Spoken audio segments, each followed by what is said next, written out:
Break के बाद आप सभी का स्वागत है। आप देख रहे हैं एस्ट्रो गुरु। हमारे साथ स्टूडियो में मौजूद है गुरु श्री मनोज भंडारी जी, जो आपकी समस्या का समाधान कर रहे हैं। कोई भी समस्या है, घबराइए मत, परेशान मत होइए। हमारे नंबर्स रेगुलरली आपकी टीवी स्क्रीन पर फ्लैश कर रहे हैं। तो एडवांस लेवल ऑफ एस्ट्रोलॉजी के बारे में गुरु जी से जान रहे हैं। गुरु जी, कभी कभी ऐसा होता है, इनफैक्ट काफी एक चीज देखने को मिलती है कि एक व्यक्ति की पर्सनल लाइफ तो अच्छी होती है लेकिन प्रोफेशनल लाइफ अच्छी नहीं होती। कभी कभी ऐसा होता है कि प्रोफेशनल लाइफ बहुत अच्छी होती है लेकिन पर्सनल लाइफ एकदम खराब होती है। तो ये कौन सी स्थिति होती है? क्या ऐसे कोई उपाय है या ज्योतिष में कि जिससे दोनों चीजें बैलेंस होके चले? अंशु जी, आपने बहुत अच्छा कहा। ये फैक्ट है लाइफ का कि लाइफ में हमेशा बैलेंसिंग नहीं दिखाई पड़ती। आदमी करियर में बहुत अच्छा कर रहा होता है लेकिन विवाह नहीं हो रहा होता। करियर में बहुत अच्छा कर रहा होता है लेकिन घर के अंदर जो है धमा चौकड़ी होती है। पति पत्नी के अंदर में काफी मनमुटाव की स्थितियां होती हैं। इसी प्रकार से व्यक्ति का कई बार जो है संतान प्राप्ति नहीं हो रही होती है, जबकि करियर में भी अच्छा होता है, रिलेशंस में भी अच्छा होता है। यहाँ पे जो 16 वर्ग कुंडलियां हैं, 16 वर्ग कुंडलियां हैं, ये अंशु जी हमें हेल्प करती हैं। यानी कि आप ये समझिए कि 16 मैं कॉल के बाद में आपको बताता हूँ जी। तो रजत कुरुक्षेत्र से हमारे साथ जुड़ गए, उनसे बातचीत कर लेते हैं। रजत, बहुत बहुत स्वागत है आपका हमारे इस कार्यक्रम में। जी जी रजत, आप जी अपनी टीवी का वॉल्यूम थोड़ा सा कम कर लीजिए। रजत, क्या आप मुझे सुन पा रहे हैं? जी, अपनी डिटेल्स दे दीजिए, अपना डेट ऑफ बर्थ, जन्म का समय और स्थान। 3 मार्च 1993 जी। और कुरुक्षेत्र हरियाणा, दोपहर 2 बजे। दोपहर के 2 बजे। क्या पूछना चाहते हैं आप? हम सिर्फ इस बारे में जानना चाहते हैं और सब बारे में जानना चाहते हैं। तो गुरुजी, आप इनके लिए क्या बताएंगे? आपने पूछा कि आप एडमिनिस्ट्रेटिव सर्विसेज में जाना चाहते हैं, ऐसा पूछा? जी।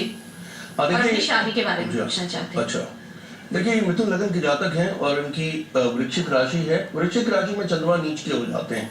देखिए कुंडली का एक बहुत बड़ा ये डिफेक्ट माना जाता है, क्योंकि चंद्रमा के बारे में कहा जाता है चंद्रमा मानसो जायते, यानी चंद्रमा मन के कारक हैं। अगर चंद्रमा जैसे ग्रह अगर राहु के साथ में पीड़ित होते हैं, यानी कि ग्रहण योग बनाते हैं अगर, और साथ ही साथ चंद्रमा नीच के हो जाते हैं, तो वो कुंडली का सबसे बड़ा डिफेक्ट होता है। और उसमें कहा जाता है बहुत बड़े बड़े राजयोग उसमें अफलित हो जाते हैं, यानी उनका फल नहीं मिलता। देखिए आपको चंद्रमा के उपाय जो करने पड़ेंगे वो उपाय होते हैं दुर्गा जी के उपाय। माँ दुर्गा के उपाय किए बिना आपको जीवन के अंदर सब कुछ प्राप्त होते हुए भी हाथ से छूटता चला जाएगा। तो मेरे हिसाब से आपने चंद्रमा के या माँ दुर्गा के आपको उपाय करने चाहिए। तो आप कीजिए माँ दुर्गा की पूजा अर्चना और उन्हें प्रसन्न कीजिए। इसी के साथ राजीव गुहाना से जुड़ गए हैं हमारे साथ। बहुत बहुत स्वागत है राजीव आपका हमारे इस कार्यक्रम में। हेलो जी, अपनी डिटेल्स दे दीजिए, अपना जन्म का स्थान, समय और डेट ऑफ बर्थ।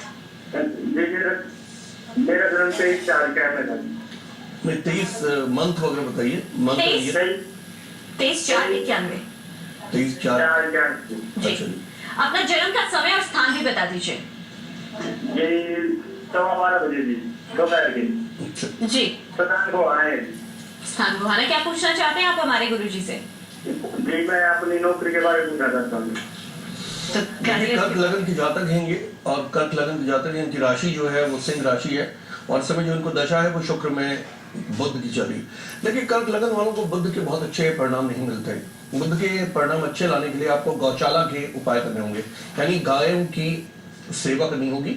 वहां पे हरा चारा, गुड़ और पीली दाल का दान करना होगा, और साथ में आपको थोड़ा वेट करना होगा, क्योंकि बुध चूंकि कर्क लगन में सेकंड पार्ट में जाकर रिजल्ट देते हैं। जो सेकंड पार्ट आपका शुरू होता है मार्च 2015 के बाद, यानी मार्च के पहले आपको बहुत अच्छे परिणाम तो नहीं मिलने वाले। हाँ, गौशाला के उपाय करने से कुछ परिणाम इंप्रूव करेंगे।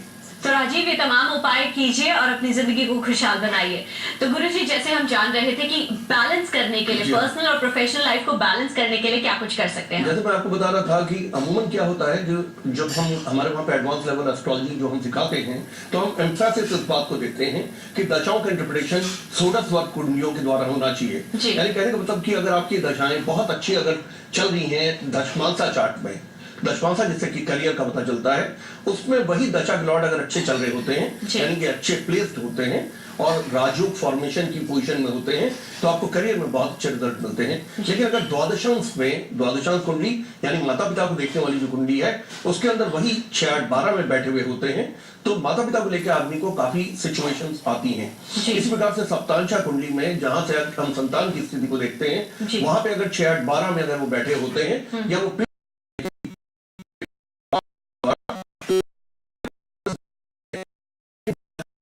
हॉस्पिटलाइजेशन, बच्चों को लेकर उनकी एजुकेशन में दिक्कतें, इस तरह की बहुत सी चीजें आती हैं जी। तो ये सोडस वर्ग कुंडलियों के द्वारा काफी कुछ आप पता कर सकते हैं। तो देखा, हमारे गुरुजी ने आपको बताया सोडस वर्ग कुंडलियों के बारे में, जिनसे आप तमाम चीजें पता कर सकते हैं, चाहे वो आपकी पर्सनल लाइफ हो,